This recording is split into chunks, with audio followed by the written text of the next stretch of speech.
አዲስ 1879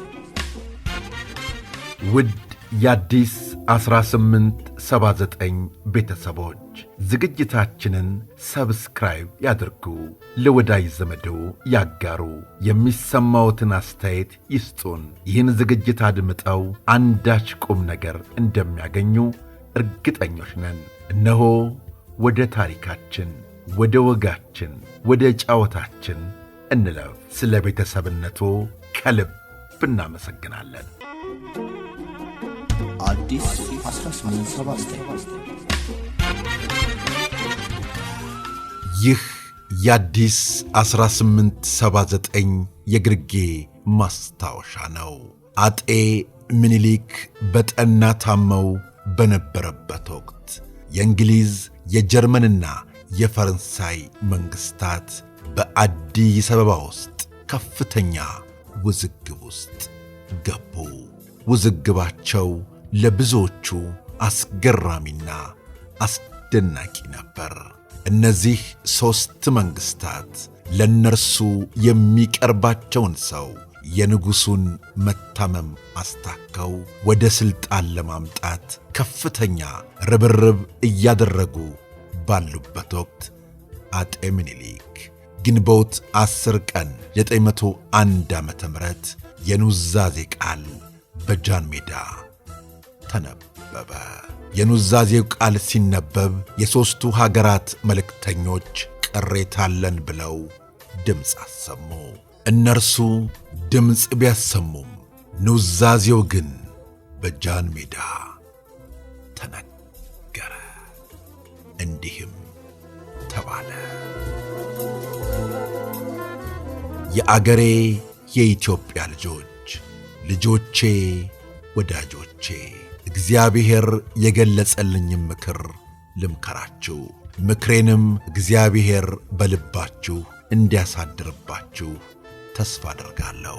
አፄ ቴዎድሮስ የሞቱ ጊዜ ከእሳቸው ጋር የነበረው ሰው ሁሉ የአንዱን አገር አንዱ እደርባለሁ፣ አንዱን ገድዬ እኔ ጌታ እሆናለሁ እያለ ሁሉም ላይረባ ተላልቆ ቀረ። ከዚህም በኋላ የአፄ ዮሐንስ ሰው የሆነውን የምታውቁት ነው። በአገር በሽታ ሳይገባበት፣ ሌላ የባዕድ ጦር ሳይነሳበት በምቀኝነት እርስ በርሱ እንደ ተላለቀ አይታችሁታል። አሁንም ልጆቼ፣ ወዳጆቼ፣ አንዱ ባንዱ ምቀኝነት ይቅር፣ የአንዱን አገር አንዱ እኔ ደርባለሁ እንዳትባባሉ። እኔ እስካሁን በፍቅር እንዳኖርኋችሁ እናንተም ተስማምታችሁ በፍቅር እንድትኖሩ እለምናችኋለሁ።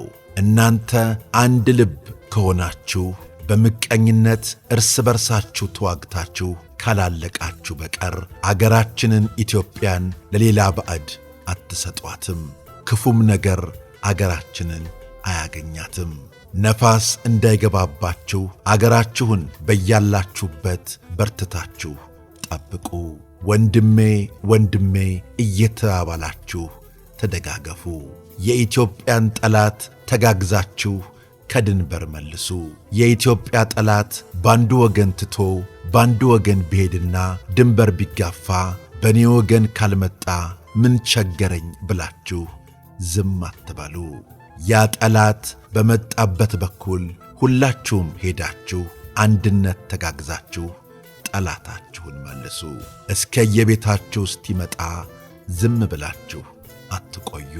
ይህንን ምክር ለእናንተ መስጠቴ እኔማ በእግዚአብሔር ቸርነት ይህን ያህል ዘመን ገዝቼ የለምን?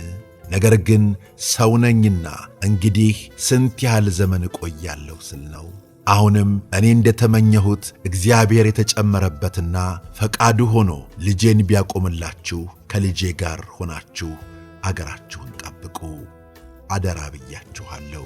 አደራ የሚያኖሩበት ሰው የታመነ ስለሆነ ነው።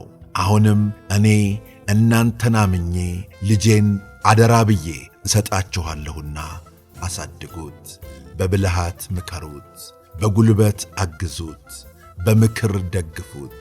ልጄን አደራ መስጠቴ ከልጄ ጋር ኢትዮጵያን አደራ ጠብቁ ማለቴ ነው። እኔም ይኸው በገዢዎቹ አለማወቅ በሕዝቡ አለመስማማት የተነሳ ከብዙ ዘመን ጀምራ ተከፋፍላ የነበረችውን አገራችንን ኢትዮጵያን ማስኜ ተጣጥሬ ይኸው አስፍቻታለሁ። እናንተም ከልጄ ጋር ሆናችሁ ተስማምታችሁ የኢትዮጵያን ድንበር እንዲሰፋ እንጂ አንድም ጋት መሬት እንዳይጠብ አድርጉ። ጠብቁ፣ አልሙ።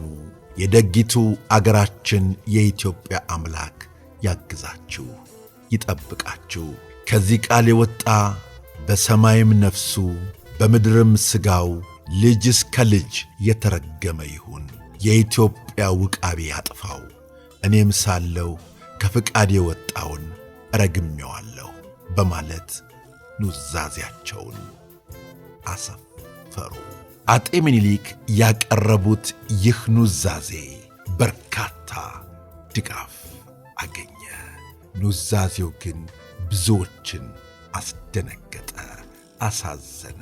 ንጉሥ ምን ቢሆኑ ነው እንዲህ ያለ መረር ያለ ኑዛዜ ያቀረቡት ተብሎ በከተማው ብዙ ተወራ፣ ተነገረ። በመጨረሻም ንጉሡ በሕመም ላይ ቆይተው አረፉ። ካረፉም በኋላ አሉ እየተባለ ለዓመታት ቆይተው ታኅሳስ 3 ቀን 906 ዓመተ ምህረት ማረፋቸው ተነገረ። ልጃቸው ዘውዲቱ ምኒልክም አባታቸው እንደሞቱ እንዲህ ብለው ገጠሙ። 33 ዓመት የገዛንበቱ የበላንበቱ የጠጣንበቱ የትሳስ ባታለት ተፈታ ወይ ቤቱ። ብታመም ልጅህ እጅግ ጨነቀኝ፣ ስትሞትስ አልሞትም እኔ ብልጥ ነኝ። ወልደውኛል እንጂ እኔ ያልወለድኩ አንጀቴን ተብትበው ምን ነው መያዞ። አሳዳጊ አንቱ አላውቅም እናት፣ ምነዋ ሞግዚቴ እንዲህ ያለ ክዳት በማለት ለአባታቸው ያላቸውን ፍቅር ገልጸዋል።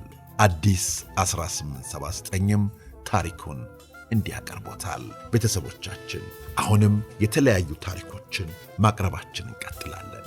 ስለ አብሮነታችሁ፣ ስለ ወዳጅነታችሁ ከልብ እናመሰግናለን። አዲስ 1879